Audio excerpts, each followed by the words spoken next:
Good morning. Has the meeting been called off? The meeting is continuing, Comrade Mabatu. Dumela. Why are you Honorable not Mabatu. Why are you Honorable speaking Mabatu. about Hey, it's Rukumisa White. Mabani Rukumisa mo meeting. How are you, my dear sister? Hey, I'm good. Okay, Tini Bulakai. How's Mabatu? How's Mabatu? Chair? Mabatu. Chair? Dumela. Ntse ke go misa mabane ke go misitse no so mo meeting. Yeah, we've got other engagements. It's a bit hectic. It's a bit hectic. Ya no ke bone ma EFF a le more than 200 ana ko Northern Cape ya tlogela le koko la gago no reng ya no usiwa ka. Go iragala. That's a lie.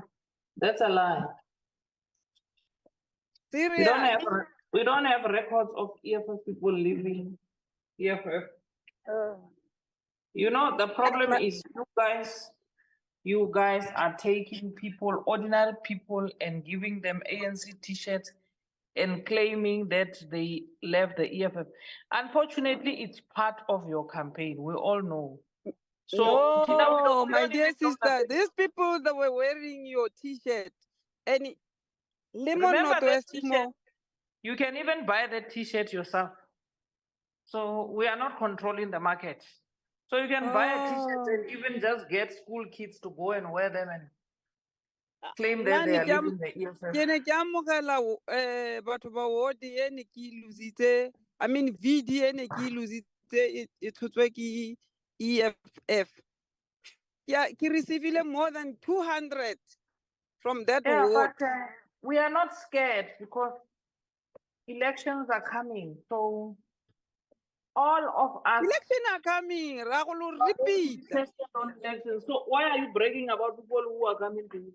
No, we don't care. Rahul repeat. Ke go bontsha gore o sima batho Rahul repeat. Ngwana batho nka bontse ipuela ela o itlela ANC wa itse.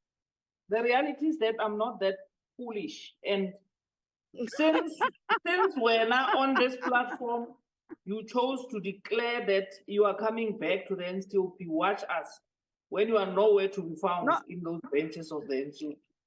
No, now I'm not coming back to the NCOP. Now I'm not going to the NCOP. Where are you going?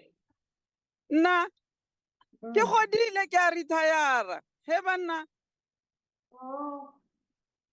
Ke sale ke le mo parliament from 2009, sisters. No, there are many of those who said those things. Ke tshwanela ke gore ke nne le ditlogolo tsa ka no ke godise ditlogolwana. Yeah, you must do that. And we can't move because of the old age that we are having in the benches of the ANC. Now we're going to replace them with fresh blood from the EFF. Oh, but they daydreaming again. You are dreaming daily. Yo, chairperson not I see meeting. You started this conversation. Why are you running away? No, I'm not running away, but I was thinking what the chairperson is around to open the meeting, but he's still no, until we get undermined like that. So who's undermining you, Mama Bato? Look at the time. The meeting is supposed to start at 10. My sister. The meeting is supposed to start at 10. Good morning, honorable members. Yes. Apologies, the chairperson is trying to join. He's actually trying to be on the platform. He'll join in the next 5 seconds. Yeah.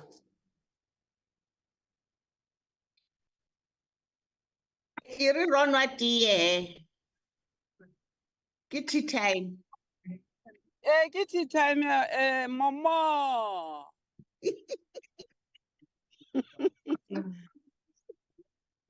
Na ke na le mogotsi wa ka fela fa moagisane wa ka.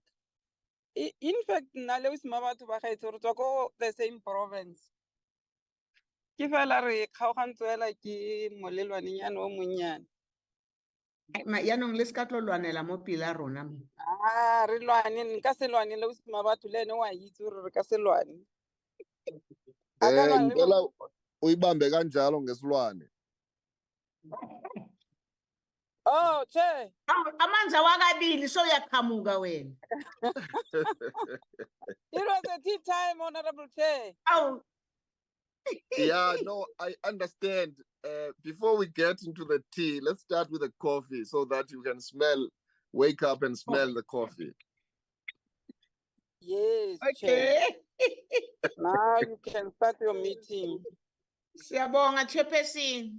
No, but I was still, sorry, I was just busy still sorting out something which is now sorted. I had a problem with the connection. Honorable members, no, thank you very much, honorable members. It's a very difficult period, but thank you for joining and ensuring that you do attend, because this is one very important meeting for us in particular, because it marks a summation of the term of the tenure of us in office. So we are going to be focusing on that report, which is more like a handover report amongst others, and any detail that is associated with our work. I therefore wish to take this opportunity, honorable members, to welcome you and duly open this meeting so that we can then consider Recording in progress. Consider the agenda that we have and then process that. But as I say, this is one meeting that marks a particular epoch in our tenure and concludes also perhaps a chapter in our responsibility. I therefore wish to say this meeting is duly open, and then I will ask the Secretary to assist us with the credentials by way of acknowledging letters of apology, first and foremost, and perhaps to indicate if we do form the quorum. Thank you, Chairperson. Good morning, honorable members. I have only received one apology from Honorable BB, and so far we do not form the quorum. We only have 4 members on the platform. Thank you, Chair. We do need a quorum, though, in order to process the work of this the items on the agenda. To adopt it, yes, Chair. Yeah. Okay. Members, that is the case. I would suggest that because sometimes it's the issue of connectivity from other members. So my view would be that we proceed so that maybe by the time we reach a point of adoption, we can just acquaint those members as to the ground that we have covered, so that they are on par with what we would have processed, and then we can then duly adopt if they are there.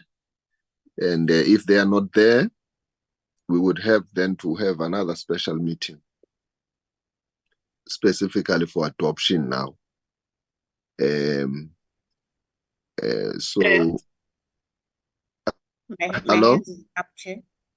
I don't Okay. understand. Maybe My hands is up. I'm speaking Mangwe. Yes, but my hands is up. Why? Or yours was not up. Can I run the meeting, and then I will definitely identify the hand and the person, and then I give you the opportunity to speak. You can raise your hands in Agreed, the Chair. yeah. So let me just conclude the point I was making. I was saying that because we're already here, and it's only a suggestion. I'm not concluding. I will come back to conclude if there's going to be a discussion around this matter. So let me now identify you, Mangwenya. I see your hand. Thanks very much, Chair, and good morning, Honorable honorable Nkausi. members, and good morning, Chairperson. Chair, I was supporting you when you said we need to start, then we will see when we continue that is it other members joining, if there's anything that need us to adopt to.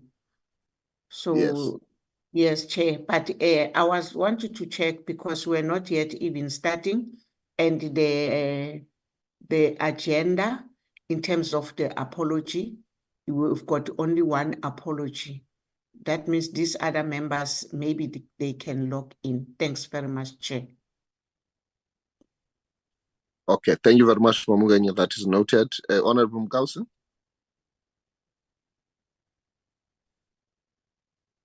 Yeah, thank you very much, Chair. I don't know if the procedures of the meeting has changed. When a meeting does not form a quorum, it doesn't form a quorum. So you can't start a meeting and start talking on issues of the meeting, knowing very well that the meeting has not formed a quorum. It's unprocedural and it's not done that thing. So I'm puzzled by a whole chairperson of the council, a house chairperson of the council who authorizes such inconsistencies and wrongdoings in meeting procedures of the select committee. It's wrong, Chair. You can't start a meeting that is not correcting. We need a quorum for the meeting. Thank you.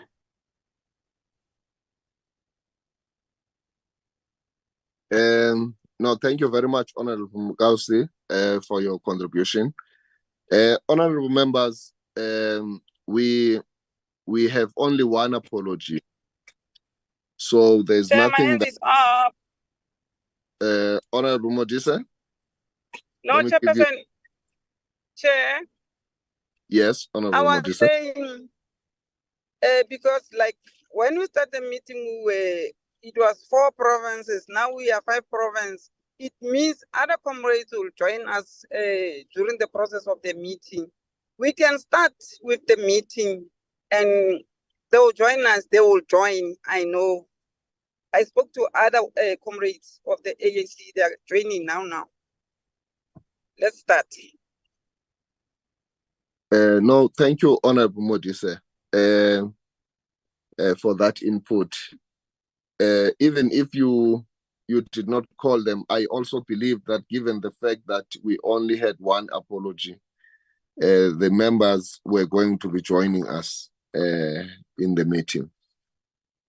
I don't think that we should belabor the point. There's never been a case wherein we are not correcting. We never began. We always started, yeah, especially when we know that people. I was making a point here that the issue of connectivity, sometimes it's difficult for other people in the areas where they are. So, like myself, I struggled to connect here for about 5 minutes. Yeah. So let's continue, honorable members.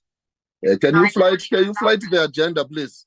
My hand is up. Akiri, you said we must raise hand. My hand is up. Who is that now? It's Mokausi. My hand is up. Oh, yes, I saw. I had acknowledged you. You spoke. You want to speak again? I want to speak again. Oh, all right. On the same matter? The chairperson, if you allow me. Yeah, on the same matter. Yes. All right. I don't understand when yourself, the chairperson of the house chairperson, and a select committee chair, Mamudise, Mangwe, and yourself, puts it on record that you have been doing illegal things and starting meetings that are not correcting. I can tell you, it means yourselves in all your committees, we were misled. I, for one, from the EFF, wouldn't have allowed any meeting to start without correcting record. If the ANC is here to do wrong things, don't involve us.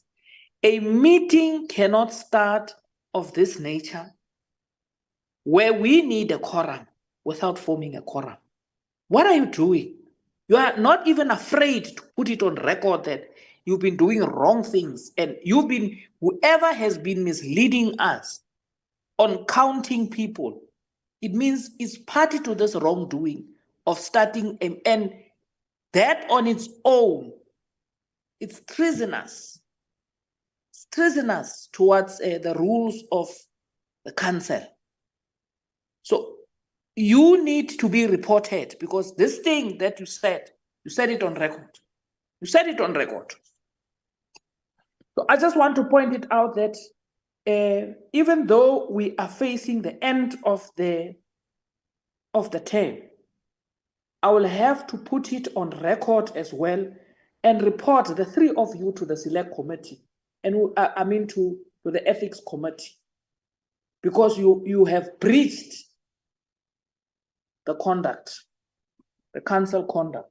Thank you.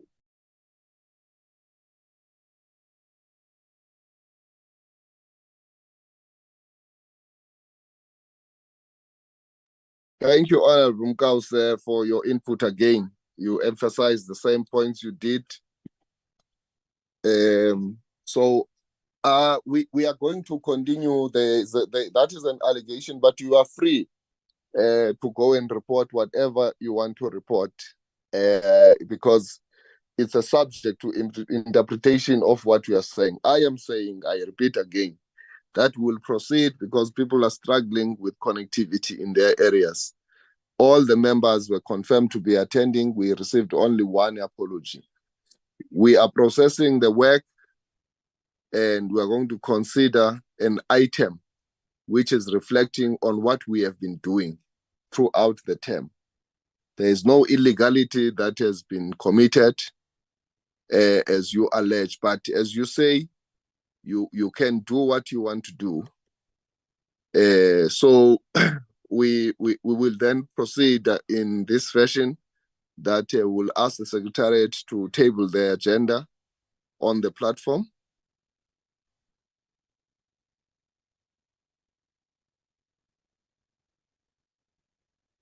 Amanda, can you please flight?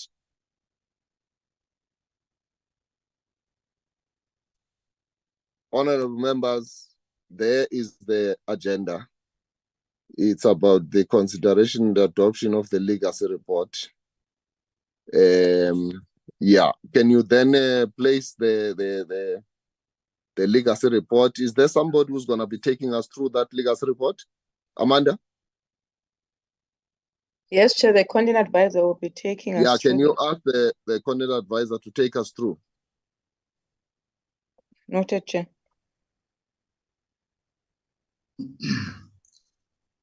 Good morning, Chairperson, and good morning, honorable members and colleagues. Am I audible? Am I audible?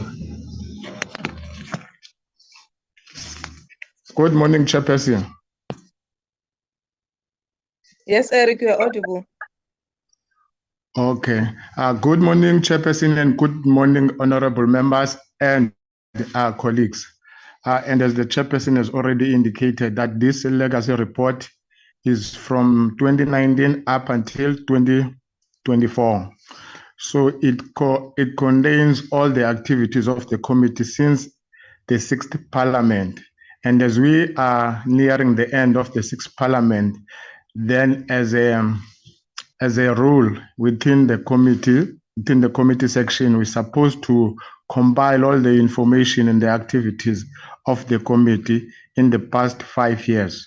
So I will start with the executive summary, and then I will go down and I will ask the Secretariat, as she flies it for me, then to turn each page. On the first page of the report, this is just a summary of what we've been doing, that the committee's activities are based on the strategic objectives of Parliament.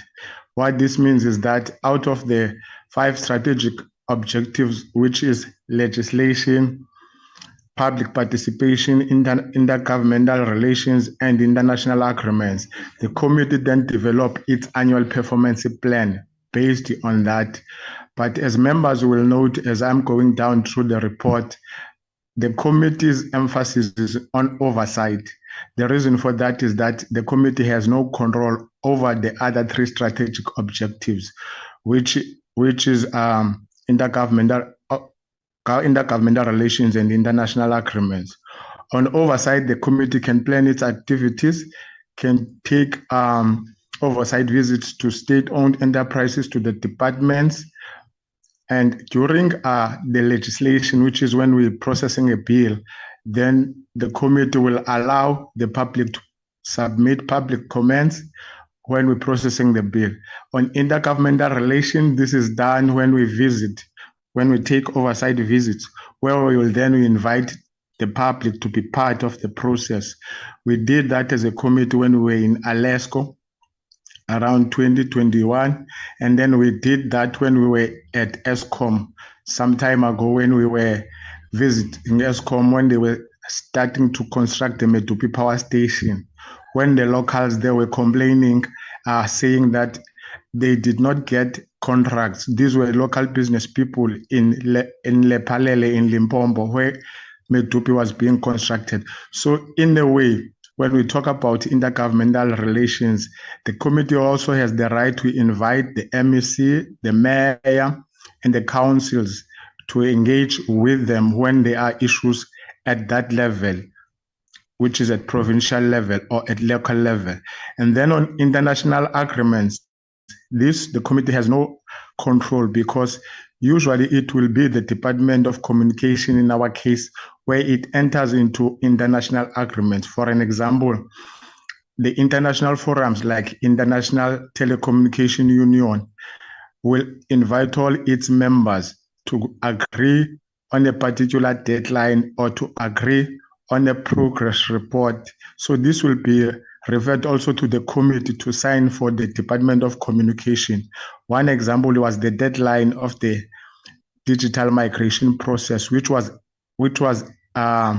June 2012, but in other countries it was extended as it is in our country.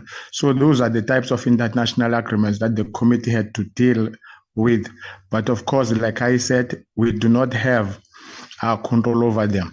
So as we go down on the next page, in our case, as the Select Committee on Communication, on Public Enterprise and Communication, we are dealing with the Department of Public Enterprise and the Department of Communication and Digital Technologies. Over the past 5 years, the committee has dealt with a number of challenges that the Department of Public Enterprise in particular and its various SOEs.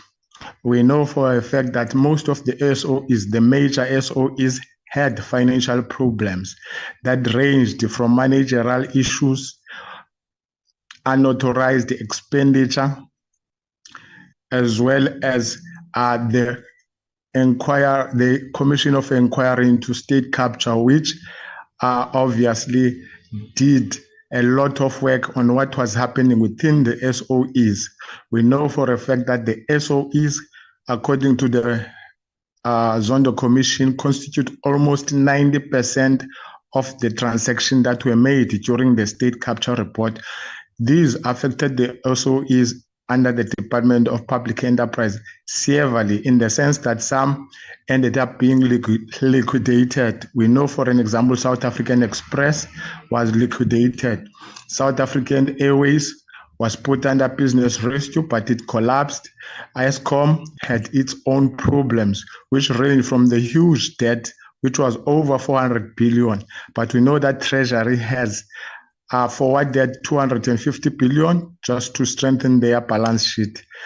We had a number of challenges among the SOEs within the Department of Public Enterprises. This include even Alaska. We know the challenges that they have there of leadership issues and the fact that profitability hasn't been happening in in Alesco. Also with the Department of Communication and Digital Technology, there were problems as well in that sector. For an example, we know that the Post Bank has not yet been operational. They had to meet all the banking requirements as guided by the South African Reserve Bank. So it still had to be corporatized so that it can function well, because initially the idea was that the Post Bank will be under the Post Office, but then the Post Office has its own problems. So the Reserve Bank directed the Post Office, the Post Bank, that there is no way that it can be under a struggling SOE, that it needs to be a standalone, and it needs to establish another company, which they will call a controlling company, that will control the Post Bank and not the South African Post Office. And yes, we know recently that the Post Office itself is under business rescue. And also we had delays with regard to the digital migration project, which had to transform our signal from analog to digital. They already have covered some of the areas where the signal is digital, but still there are some areas that are analog. You're still using the area. With that, also we have the challenges regarding the South African Connect project. We know that this project was supposed to advance the services of government institutions in terms of ICT, which is police stations, schools, hospitals, clinics, and so forth. But this project had its own delays. Firstly, because the service providers, there were issues around service providers and the funding was not enough. Phase 1 was done. Phase 2, they are going to do phase 2, and the service provider now had been changed, and we're told that Centec and Telecom will be the service provider to do the connections. Also, on the department is the issue of the SABC. We know that it had its own problems that were financial. It was not profitable, but with the implementation of their turnaround strategies, they managed to stabilize the company. In overall, the state-owned enterprises still remain having those challenges, but then they are stable, and some they have not yet made profit, but they have reduced the losses. If I go down on this page, the committee during the 5-year period managed to meet with some of the SOEs to try to resolve some of the problems and challenges that they have, identified the bottlenecks and what causes the delays and the issues that were affecting them. And after they did that, the committee managed to structure a way forward. This it did in its deliberation with the executive teams of the various SOEs. Eskom had to develop a recovery plan by inviting IPPs, which is independent power producers, to deal with load shedding. We know that there had been episodes where we experienced less load shedding, and at times the load shedding was severe. And then committee also met with Alesco, in that sense, tried to resolve the issue of the implementation of the deed of settlement. Members will know that this has been an ongoing issue. If members recall that the deed of settlement was a court order that was declared in 2007. So members can just imagine how many parliamentary terms have been dealing with the issue up until 2019 to 24. It has not yet been completely implemented, because we know that it involves other departments, for example, the rural development, as well as the local government, because the deed of settlement specifically said that because the municipal at the time when the Department of Public Enterprises was operating as the company shareholder of Alesco, was the one that was providing the services in Alesco or in Richtersveld community. Then the court order said that they must upgrade the infrastructure, which is the water supply, the reticulation and everything to municipal standard, and then hand it over to the local municipality. Those things have not yet been completed. Alesco itself has got leadership issues. The people who are in the leadership position who do not want to vacate their positions and all of that. But the committee, when they engaged Alesco, the community leadership, actually, they resolved their issues and then there were new elections for the leadership. So going forward, I think that things will be better for Alesco. There's also the issue of SAFCOL. SAFCOL members will recall at some point in time had problems with the laying claimants who won in court in terms of their title deeds. And some of them wanted to work with SAFCOL. Some of them said, no, we want our land. So there were those issues that SAFCOL had to try and resolve. But for some reason that the leadership of SAFCOL, that is the executive team, had managed to stabilize those issues.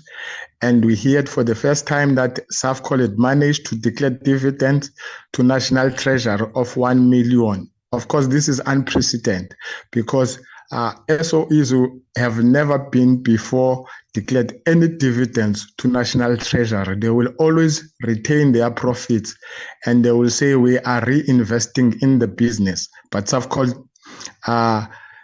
broke the ranks and declared the dividends, even if it was 1 million. So in all, the committee in meeting with these other SOEs, both in the Department of Public Enterprise and Communication, as well as the Department of Communication and Digital Technologies, managed at least, not necessarily to resolve some of the issues, but to at least structure a way forward where the issues can be resolved. And I tried to indicate that some of these issues have been there well before the 6th Parliament. If I go down on page 3, I also make the mention in our 5-year report in this summary that with regard to the Zondo Commission, the committee was also appraised of the report and also formation schedule with the committee by the Department of Public Enterprise, especially on the impact of the state capture during that period. We know that Transnet, Eskom, and Denel institutions such as the Special Investigation Unit, Law Enforcement, the National Prosecution Authority are busy with their investigations. And also there are disciplinary hearings, and also there are some of the money that has been recovered, but the investigation continues. So in that sense, in this 5-year period, the committee managed to acknowledge what was happening within the state-owned enterprises, especially when it comes to the state capture. So all those issues are captured on the report. Excuse me. And then the committee had managed to go to Eskom, had managed to go to Denel. We went also to Alesco. This was the first 2 years, the first 2 years of the 6th Parliament. I recall when we had Honorable Matibe as the chairperson. The fact these visits actually enabled the members to have a better picture of what was going on the ground. The visit with Eskom was to look at how Eskom was busy with the construction of Medupe, and because it was at an advanced stage, but there were units that were not operating at full capacity. We went to Alesco, where the committee actually experienced the real issues that were affecting the members of the community, the leadership of Alesco, which is part of the joint venture between Alesco and the Department of Public Enterprises. Those visits, as I said earlier, were actually when the committee made deliberation, it was how then it worked with the people and the stakeholders to forge a way forward and how to resolve them. And then on the next page, committee's focus areas during the 6th Parliament. That's page 4. Here, this is the list of the issues that the committee during this period from 2019 to 2024 was really dealing with. If I can list, as I listed them, if I can read them, it's Eskom sustained power generation capacity to bring to an end load shedding, completion of the unbundling of Eskom to 3 divisions, improvements in the turnaround time at Durban Port Terminal. This was for Transnet. We know that Transnet has been struggling, especially when it comes to equipment. They always complain that they've got old equipment, which was not effective and efficient when it comes to their harbors. So this needed money, of course, for them to buy new equipment where they would be able, when containers are being offloaded, so that they can clear them as quickly and as easily as possible. We know with the recent reports that Eskom has allowed, Transnet has allowed private sector to also partner with them and also to improve the working conditions at the port, at the Durban Port Terminal. There's also the corporatization and operation of the South African Post Bank. I did refer to it. The successful implementation of the debt settlement between Alesco and the DPE. I also mentioned it. The painful part of it is that the deed of settlement started in 2007 and now it's 2024 and the issues are still there. And then there's also the resolving the lane claim matter between Safcol and lane claimants. I did mention also that some of the lane claimants some time ago, they said, no, we don't want to work with the DP, we want our land. There were some who said, we want to work with the DPE, and there were other interested parties outside who were influencing the process, who will say, get rid of the department. We can work with us. So there were those challenges, but the department, like I indicated, that since they made a profit, has managed to stabilize those issues and is working with the communities and the people who were successful in their claims. Also, another issue was the implementation of the digital migration project from analog to digital. I did mention it, that already the Department of Communication has managed to cover a number of areas. I think almost 80%, but then there are still areas where they are still using the aerial and are not digital. There's also the reduction of the cost to communicate to the department. This has always been a challenge, considering that data prices and voice in South Africa are far higher compared to other developing countries. And when the committee throughout the years tried to engage the department, how can you bring the cost down since they are too high for South Africa? They said the more players come into the sector, and because of competition, they hope that the prices will go down. And with the auctioning of the spectrum, the department said this is likely to have an impact in the reduction of the cost to communicate. While members, they can try find out how that is possible, because it seems to me that the department doesn't want to give a directive to say keep the cost at this level, but then they are allowing that to be done by the role players, and because of competition, the hope is that the prices will go down. So in other words, I'm saying that it's an issue that has not been confirmed that the prices are down. So maybe in the next parliament, it's also need to be an issue that needs to be dealt with. And also there is also the South African Connect project. I did mention it, that it's still going on, phase 1, phase 2. I think it's halfway to phase 2, but it was halted because there were a number of issues around service providers and the funding was not adequate to continue with the project. But the department promised that its intention is to make sure that government institutions, schools are connected. And also the implementation of SOE's turnaround strategies.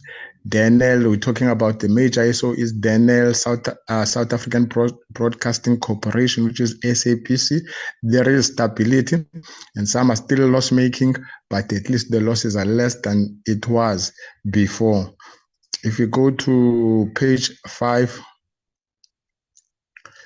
these are the areas that need to be dealt with in the future. In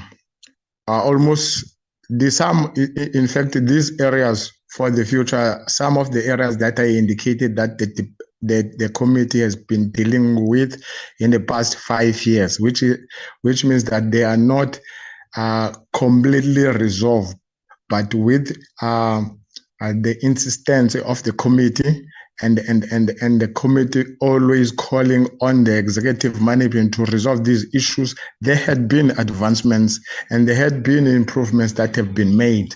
But as policy issues, they need to be done with, like, closed. Like, for an example, the deed of settlement. There shouldn't be any issues. There should be a municipality at Richtersveld community. The infrastructure supposed to be there, up and running, and the rural development also doing its part, the rehabilitation of the land, because there was mining on land before it went to the sea.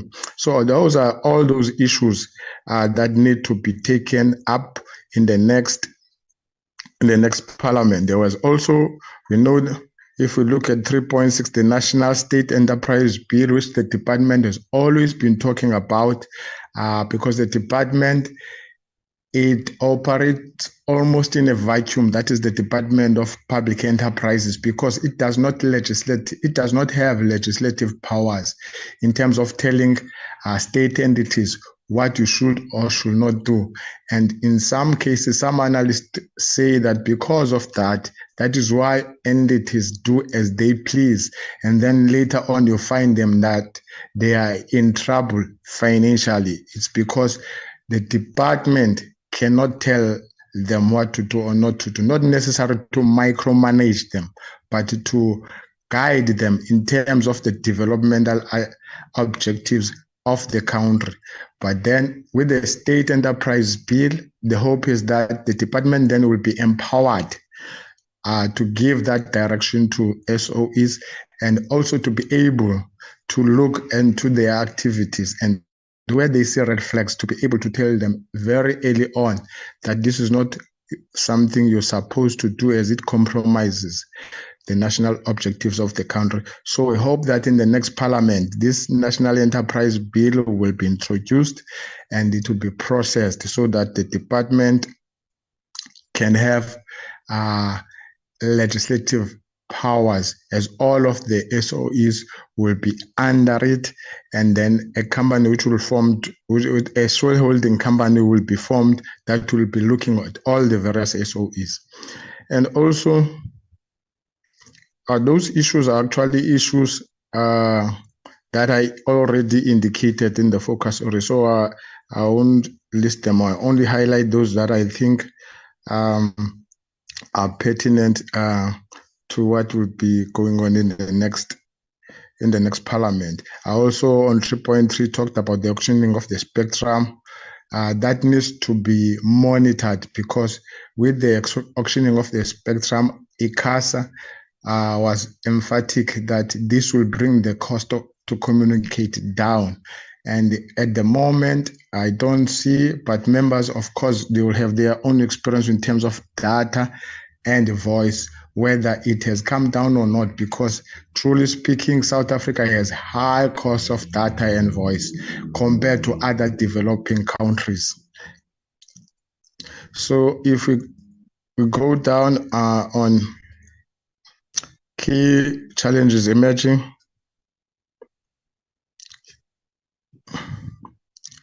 here, excuse me, I refer to the impact of the outbreak of the COVID-19 pandemic, which the first lockdown was on 2020, how it affected the committee.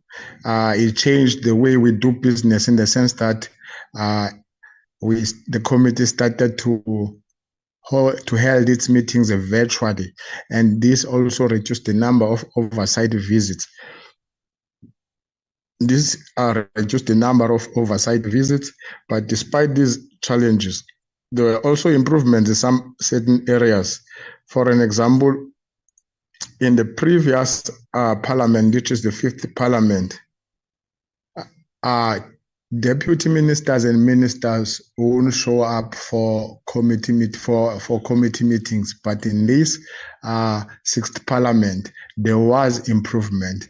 The minister or the deputy will attend our committee meetings, but then there were also occasions where they did not honor our meetings, but then the members they insisted that this is not a practice that the committee can tolerate, and there were also deliberations of whether the committee meetings can be held on Wednesday or at other day so that it can accommodate the cabinet meeting, so that the minister or the deputy minister is available to attend the committee meetings. But the point is that there has been improvements compared to the 5th parliament.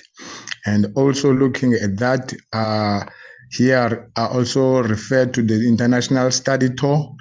The committee this term, which is 2019 to 2024, did not undertake an international study tour. A planned international study tour could not take place because the 2 host countries could not confirm the proposed dates and the program of the international study tour. Otherwise, for the 5 years, the committee did not undertake an international study tour. On recommendation, which is on page 6, here, excuse me, here the main focus is on policy matters, in the fact that some of the issues that this 6th parliament is dealing with are issues that come from the 4th and the 5th parliament. So one of the recommendations is that there should be at least some deadlines on policy matters where these policy matters are not resolved, at least be treated as a special case, so that the new administration that comes in can take them and continue with them with the same verve and energy that the previous parliament was dealing with the issues, so that these issues do not go forever. Because if you look at the date of settlement, it started in 2007, but still parliament is dealing with this issue even today.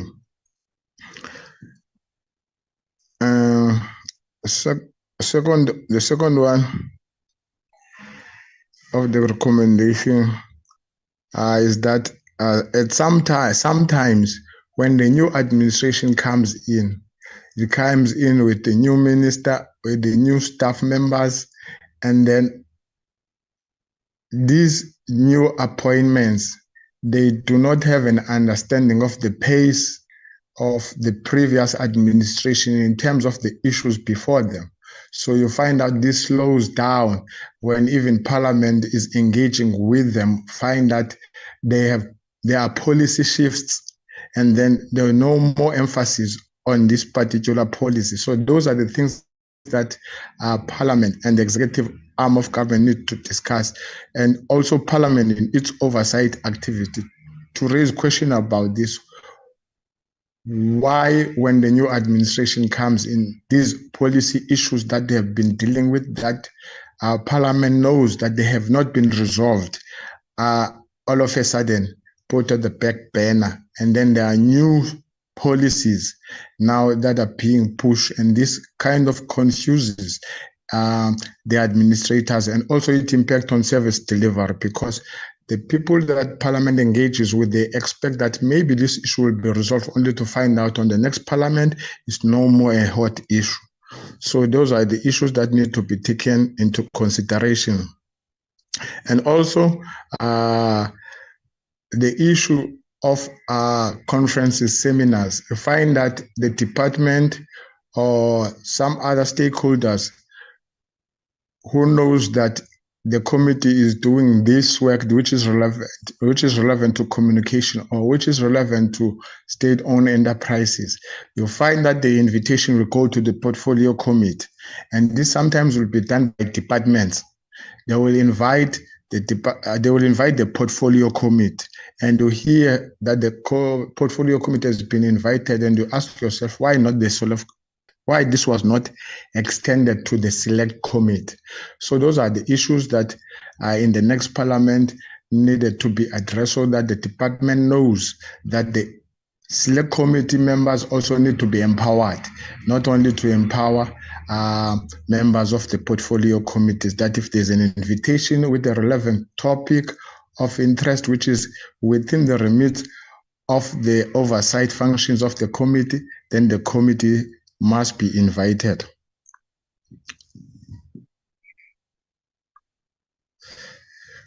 This one referred to the last point that when ministers come in, they usually come in with their new staff, and then this new staff have to grapple with all the issues before them.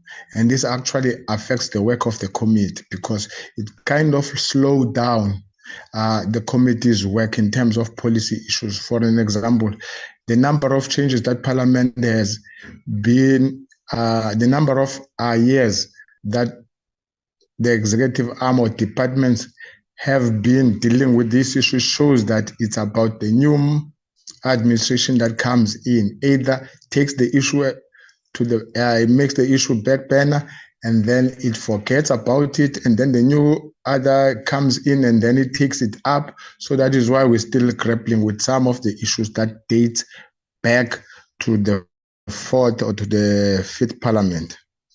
That was the executive summary. Then just to go to the body, I will skip those issues that are descriptive and then go to the main issues. But everything that had to be done, I compiled it on that summary. On page 7, which is the introduction here simply explains the work of the committee and the constitutional obligations of the committee or the NCOE in terms of representing provinces. That the excuse me, that as the committee and the 6th parliament reaches its end, then it compiles this report to give input to what has been happening in Parliament. This also includes the purpose of this report, which explains in detail what this report is all about in terms of the work of the Department of Public Enterprises and Communication and the Department of Communication and Digital Technologies. So the report explains in detail that the committee activities, it looks at the committee's activities and key activities of the committee and the challenges that some of the department have experienced, and the role of the committee through its oversight function in resolving or in making sure that government policy is being executed successfully. On page 8, and then deals with the Department of Digital Committees, the Department of Communication and Digital Technologies. Here I talk about its mandate, the strategic objectives. If we look at the mandate of the Department of Communication and Digital Technologies is to create a vibrant ICT sector that ensures that all South Africans have access to robust, reliable, affordable, and secure ICT service in order to advance the socio-economic development goals and support the African agenda and contribute to building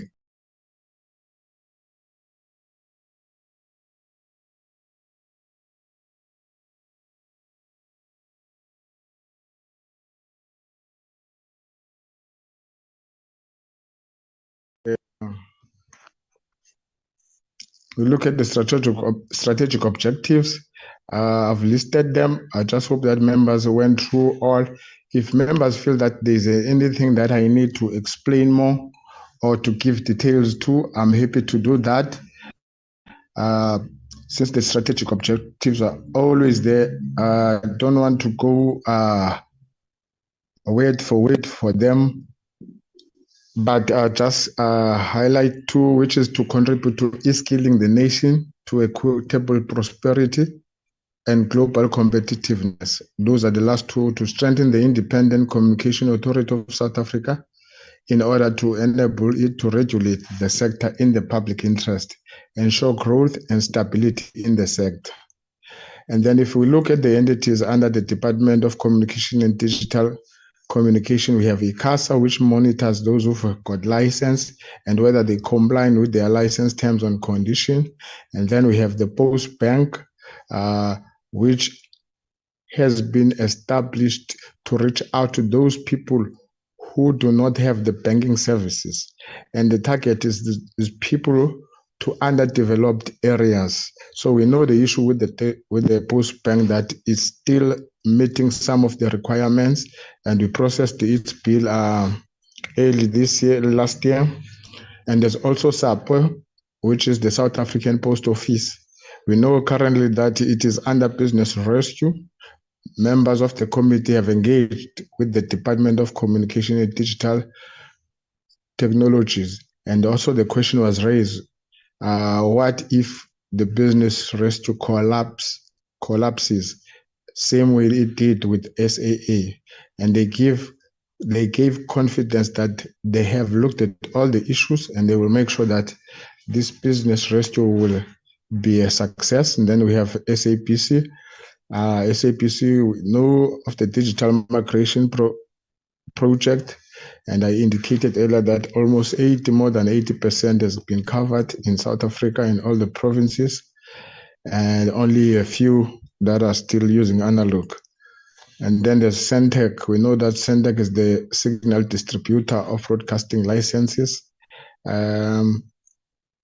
It also provides this signal to community-based radio stations, and we know through our engagement with them that they've got their own challenges, because community radios do not have money to pay for the signal distribution.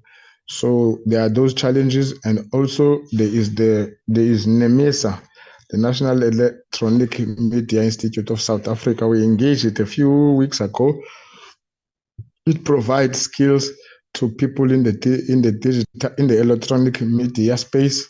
It provides skills for them. Some of those people who have benefited on the NEMISA's training, they can start their own businesses.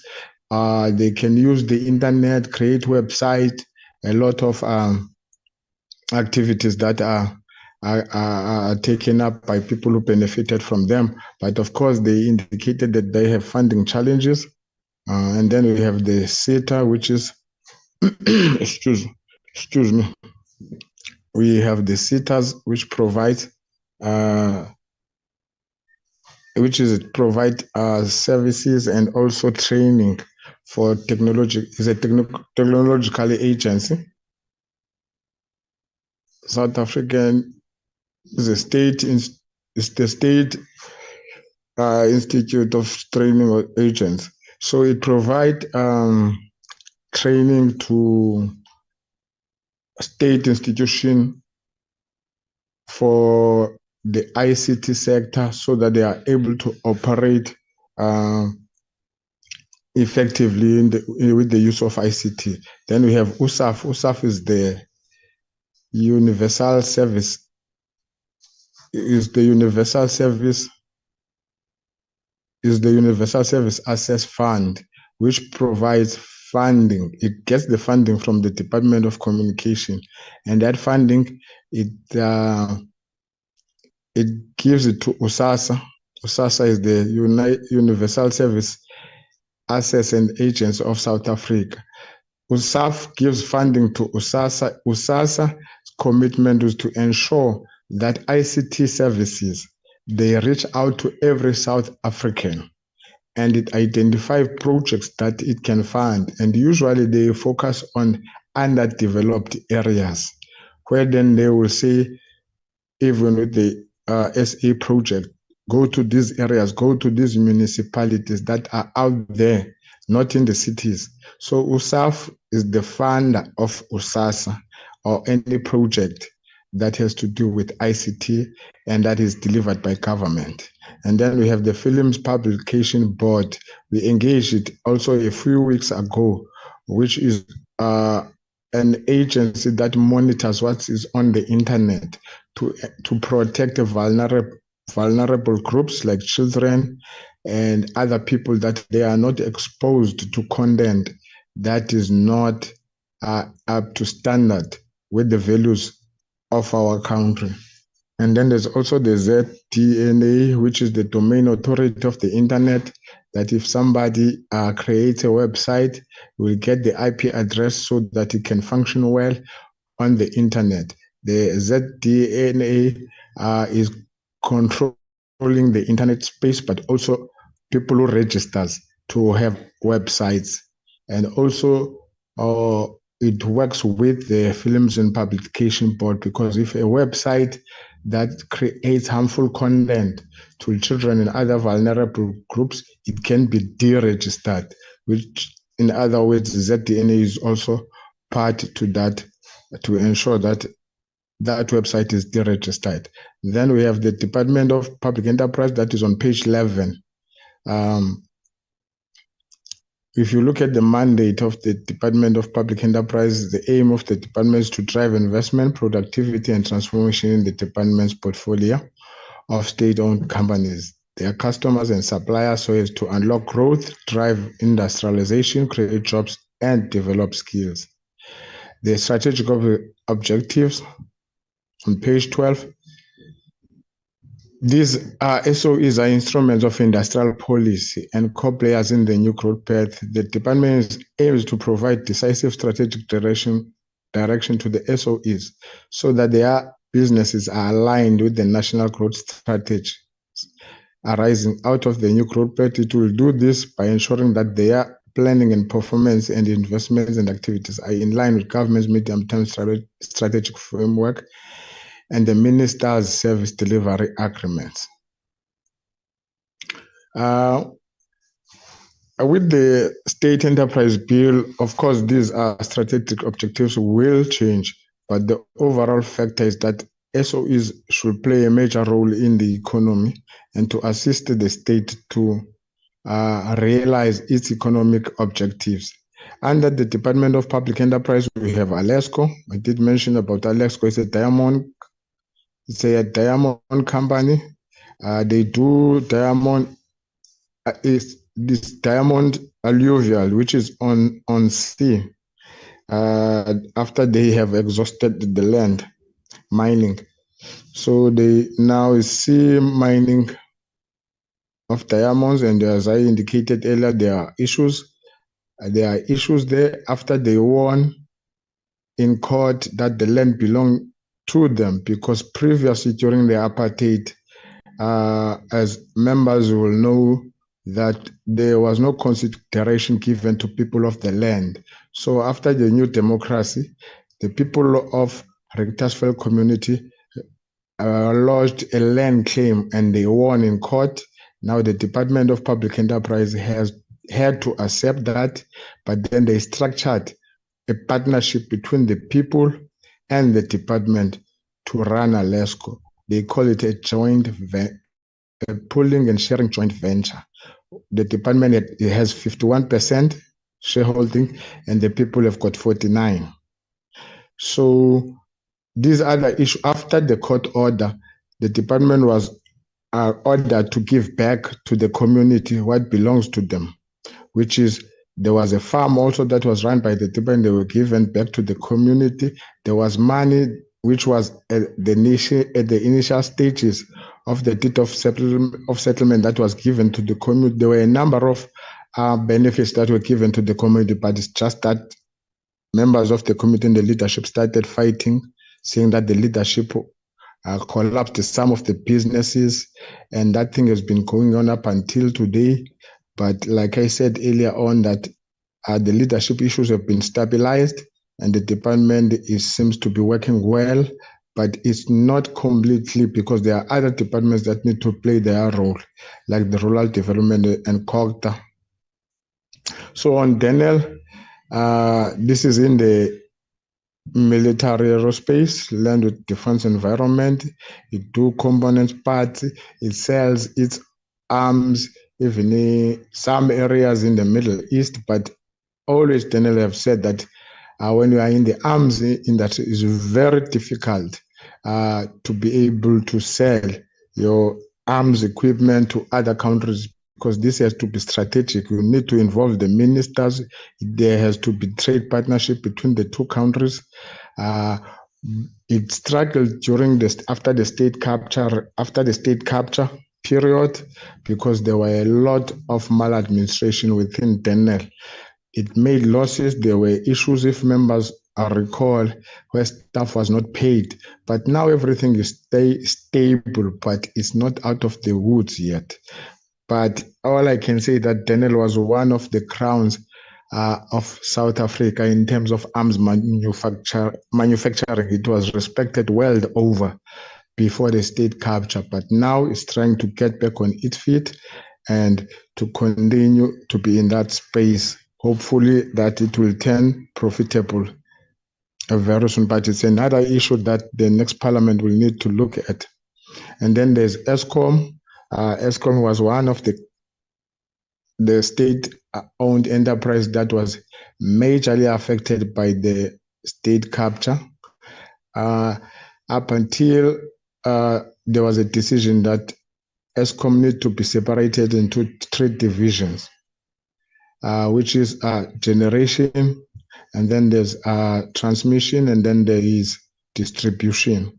So that process is still underway because it has its own legal issues. And considering the fact that Eskom has got a huge debt, which about now might be around close to 300 billion, because National Treasury gave Eskom 254 billion just to stabilize their balance sheet and to enable them to have an option to go to the credit market if possibly. But of course, the creditors won't borrow Eskom any money as yet, because they still may be owing around 300 billion. So National Treasury, bit by bit, is trying to reduce that debt so that Eskom is able to borrow to the credit market. And I think that 254 billion is also to assist Eskom to continue with the process of unbundling. And also there's Transnet. Transnet also was affected by the state capture. It has its own problems, and also we know that the CEO and the CEO of the various other division of Transnet, which the Port Authority, have resigned, which is Portia Depi and also Cesar Zimela. They have resigned. So they are all those kind of executive management resignation at that level, kind of bringing stability to SOEs, because it affects the morale of the staff. But then those things have been happening even before, and they've been identified as problematic because it creates instability within the company. But the Department of Public Enterprises promised that all will be well. To look for an CEO to take over is always also a challenge, but the department promised that everything will be well, because Transnet has so far made some of the demands that have already been identified by stakeholders, because they wanted to use the rail. Now it opened the rail network to third parties, which is the private sector can use the rail network to create competition, so that as a monopoly, most of the stakeholders felt that Transnet was not delivering. So with the opening up of the rail network to private sector, then it will create competition, and then people who depend on Transnet for their cargo will now have an option.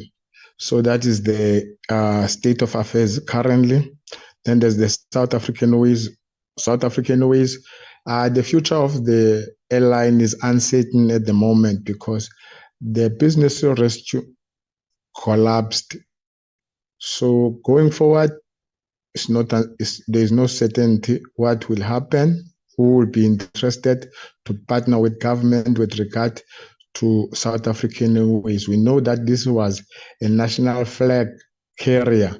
When it goes international, people overseas will know that this is South African Airways, but it was a strategic asset to the country. But the future as of now is uncertain. And I think it's something also that the next parliament will have to look up to. On page 13, looking at the bottom of page 13, functions of the committee, this is just descriptive. What the committee does, the briefings, the oversight visits. This includes the method of work of the committee, which is briefings, oversight visits, looking at the executive arm of government and ensuring that policies are being executed successfully, to identify delays, bottlenecks, and also to deliberate on the way forward in terms of resolving all those issues. It also refers to processing of bills, how the committee process bills in line with the Constitution, whether a bill is a Section 75 or Section 76 or money bills or amendment bills. So, and also involve public participation. So it caters all of the strategic objectives of Parliament. And then on page 14, where we look at the key statistics, I mean, that's page 15 on the table there. Members will see that, like I said before, that most emphasis of the committee is oversight and the briefings. And then we look at legislation on the table there. The total of the meetings from 2019 to 2024 were 98. We know that in 2020, because of the outbreak of the coronavirus and the lockdown, the committee couldn't conduct any committee activities until it was lifted, and then the virtual meeting started. So if you look at 2019, it's only 9, and then you look at the rest on the right, on the rest of the other years, it makes it 98. And then on legislation that we processed as a committee, we had 2, the Post Bank and the Post Office. Those were the recent activities. Oversight trips, there were 3. Some we took with Honorable Matibe, and then overall there were 3. And then we had an oversight with ESCOM also, which was a joint with the portfolio committee. On study tours, we could not undertake any study tours. I already explained why, even though it was planned, but it did not materialize. International agreements processed, we didn't have any. I said earlier on that usually international agreements will come from the Department of Communication, where as a member of the International Telecommunication Union will have to sign agreements, either on deadlines or on improving telecommunication sector. So once they sign those agreements in their international forums, then those agreements they've signed, they have to come to Parliament, and then the select committee, then that's when it will have to sign those international agreements. But we have no control over them. They have to come to us, they have to be referred to us by the executive. With statutory appointments, also we do not have control over them. It's usually the portfolio committees. Statutory appointments is what you will see with the Department of Communication, where they will be interviewing members of the board of SAPC and stuff like that. Their select committee doesn't do that. It has never been referred to a select committee or to the INSOB where to say you must interview board members of SAPC or this or that institution. It has never happened. And then there are interventions On intervention, none of the intervention came to our side, including petitions. So that was the statistics of the committee from 2019 to 2024. Stakeholders, our stakeholders are the department and their entities.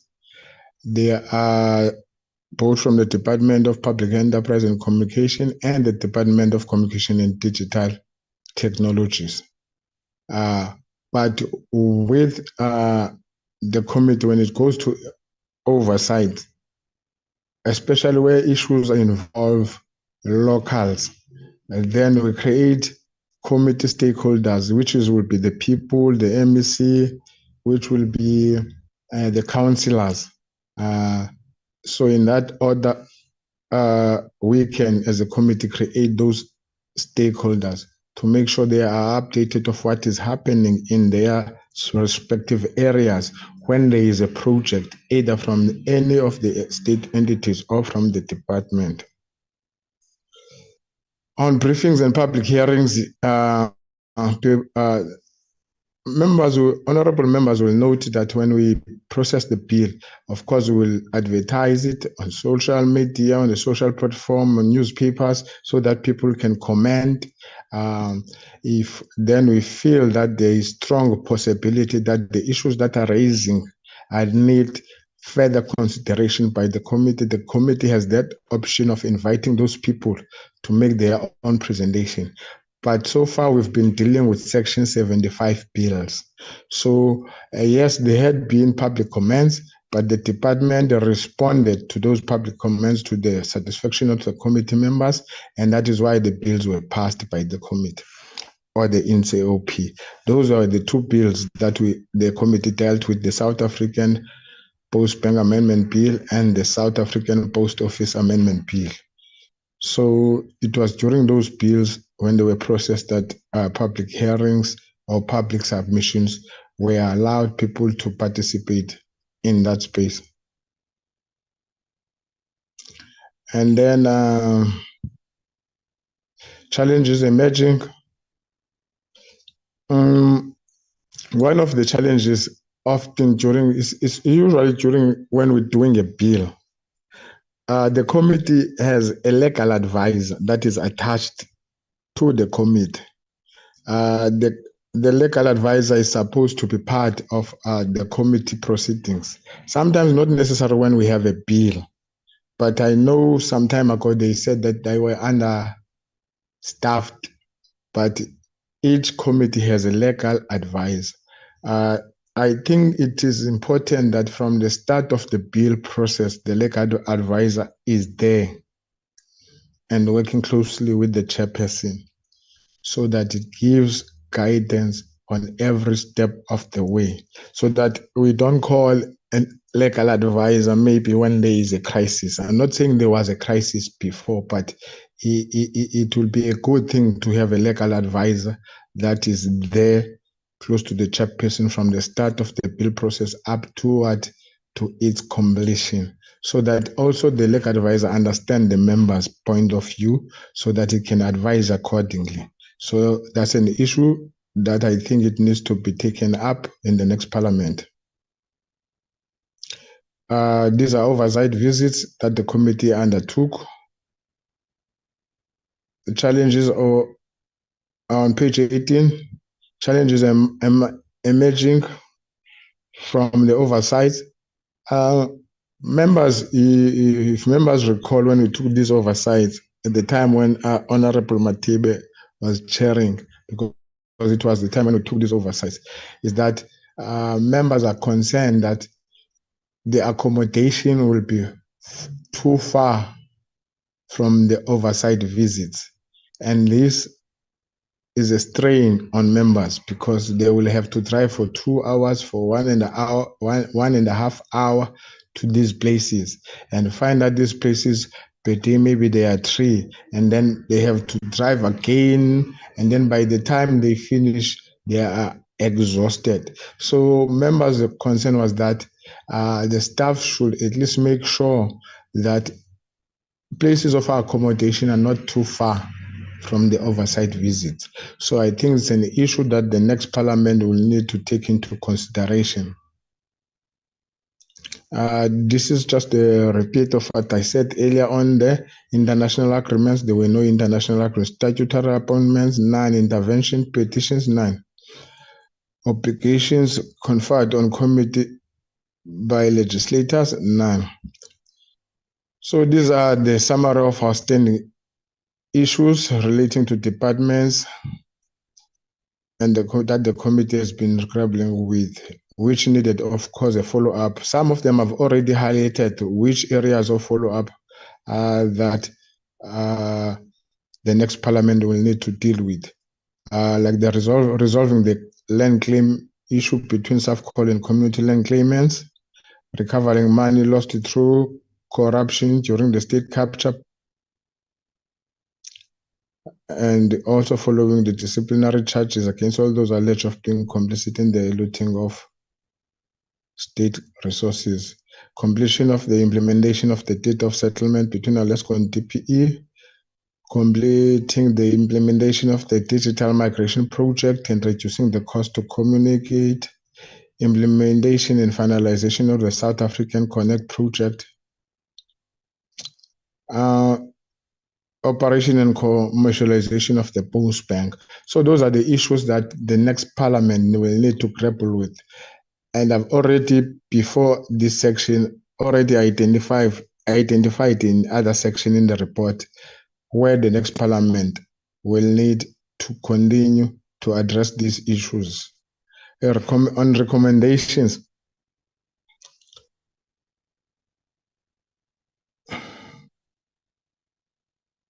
and this is a repeat what I said in the executive summary, that the invitations to seminars, to conferences, or even exhibitions that are relevant to the work of the committee must also be extended to the select committees.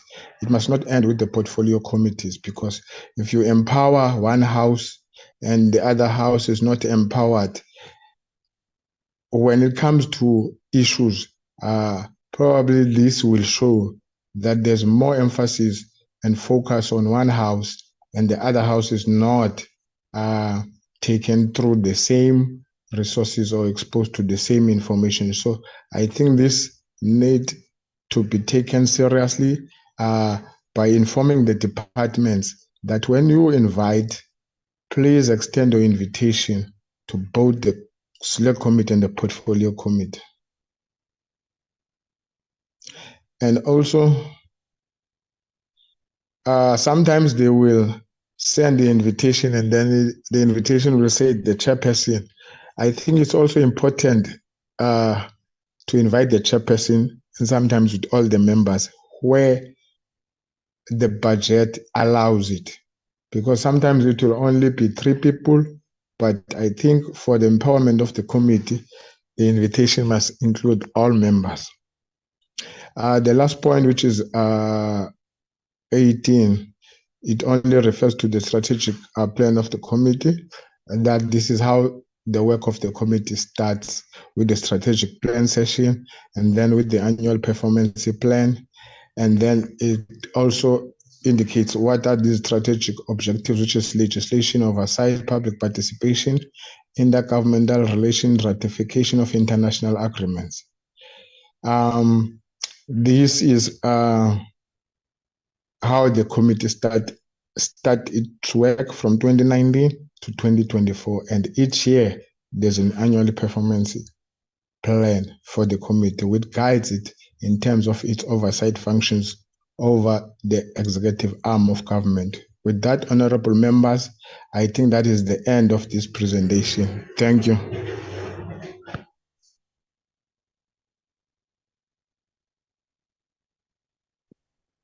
No, thank you very much for taking us through this report. Honorable members, there it is. It is tabled. I now want to invite the members, if perhaps there is a gap or something that has not been captured, which ought to have been part of this legacy report.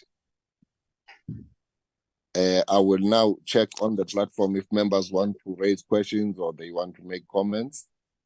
Members are free to raise their hands.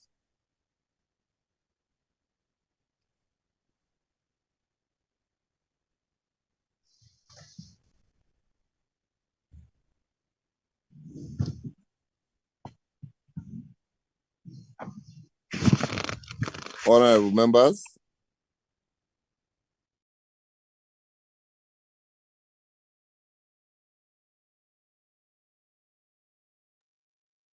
There's no member who wants to have a bite. Sorry, Chair. Chairperson, it's Nyambi. Nyambi. Greetings, Chairperson. Yeah, okay. Greetings to colleagues. I want to commend for the detailed report presented, and I've gone through it. I don't see anything that will warrant some changes. I commend your leadership and the team for the good job that they've done. I move that we adopt the legacy report as is. Thanks, Chair. Thank you very much, Chairperson. I also join Papa to say we commend your team for the good work. I support. I move for support. Thank you very much.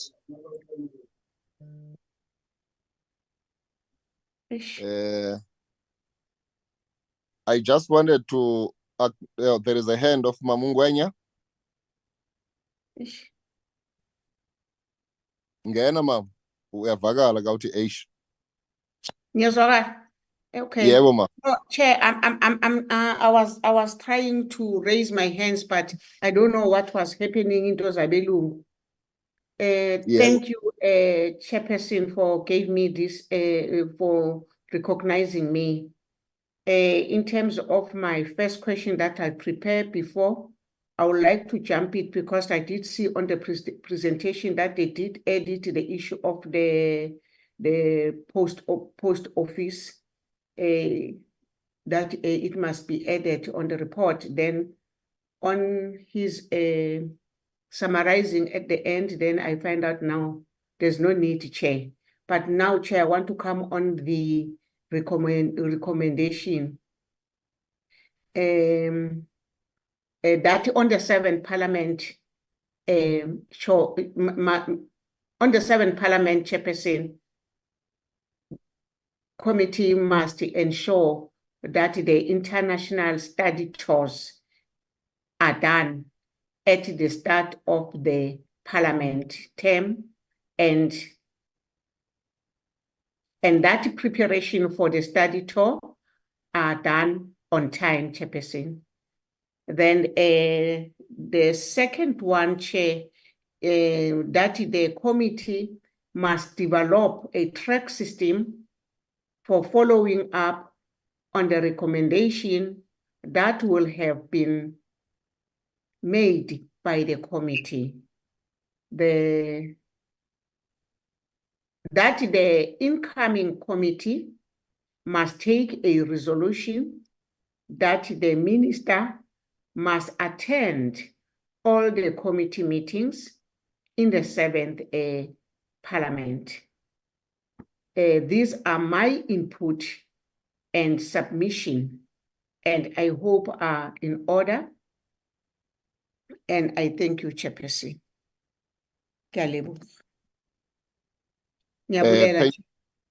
Thank you very much, Mamungwenya, for that input. I just want to check if that's a very important input and addition, if it was omitted, that we do emphasize that we should do that. And we also have to say over and above that, we should look at the issue of an alternative day, because Wednesdays are cabinet days. And I don't think that schedule of government, even in the 7th administration, will change, because it has become a tradition of the executive that the cabinet is held on Wednesday. And therefore, the incoming look at an alternative date. So I think that should form part of the report, because one of our major difficulties, which actually trapped the members of the executive not to be able to attend our meetings, was the fact that they always had that conflicting issue of having to be in cabinet, and yet we also expected them to be here. So I think let's put it in a very objective way that yes, indeed, the members of the executive must always be present in our meetings, especially when we're going to be considering reports from the ministry and its entities. Yeah. So that was what I was going to say on my part. But also, secondly, there was no study report. There was no study visitation by this committee throughout the 5 years. I think it must be noted as well in this report that it is a major mishap, because in order for the work of these committees to improve, there is always a need to draw lessons elsewhere. So these study tours are benchmarking exercises, and it should be part of the planning by administration. Well, from where I'm sitting, I think those that are handling operations really failed us insofar as this is concerned. It should not happen again. So I think right from the strategic plan, when the 7th administration begins, that matter needs to be factored in, and it should be mainstreamed as part and parcel of the targets of the select committee. It can be correct, and it must not be overlooked by this report, because it would be inaccurate if it is not captured. So I think it's important for us that as we reflect in the past 5 years, we highlight our achievements and our milestone, but equally we must also lift areas where there has been some flaws, which are beyond our powers as members of parliament, and we should caution those that are in administration not to ever take light some of the decisions that we take, because our resolutions must be implemented as members of parliament. Members of parliament are the representatives of the aspirations of the ordinary South Africans, and therefore their decisions must never be taken for granted. I was not happy in the manner in which we were sent from pillar to post, with some officials of parliament playing tricks with us, in a sense that we even felt that they were fooling us, because they kept on changing the goalposts when we planned for this study tour. Yeah, I don't want to belabor the point, but it needs to be really bolded that there was that kind of a flaw. Members, there has been a mover and a seconder, unless there is a member that also wants to lift something important that we might have overlooked.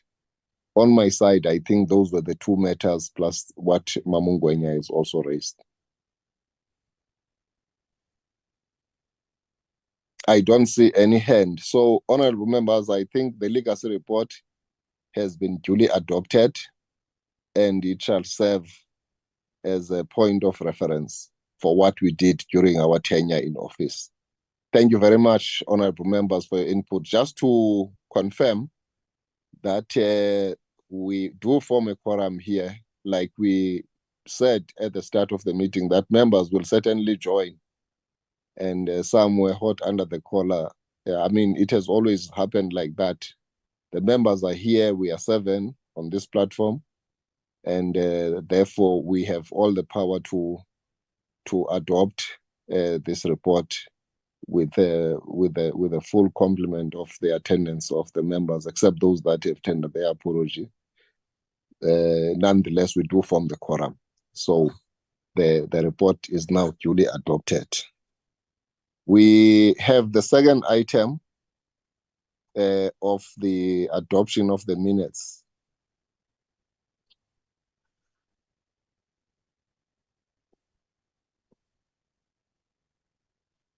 These are the minutes of the 27th of March, wherein we were getting a briefing by the Department of Communication and Digital Technologies on submission received on the South African Post Office bill. And then those are the minutes, members. They are scrolling them. Is there any member who want to move for the adoption of this minute? Thank you, Chair. It's Ngwenya. Mamungwenya moves for the adoption of the minutes. Do we have a seconder? Chair, I second Mangwenya. Thanks. Mamungwenya is seconded.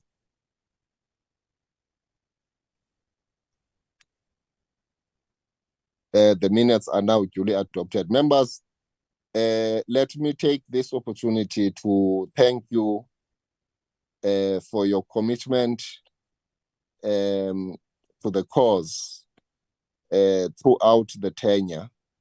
And I think the report speaks for itself. If I were to make a speech, it would basically repeat what is captured on the report.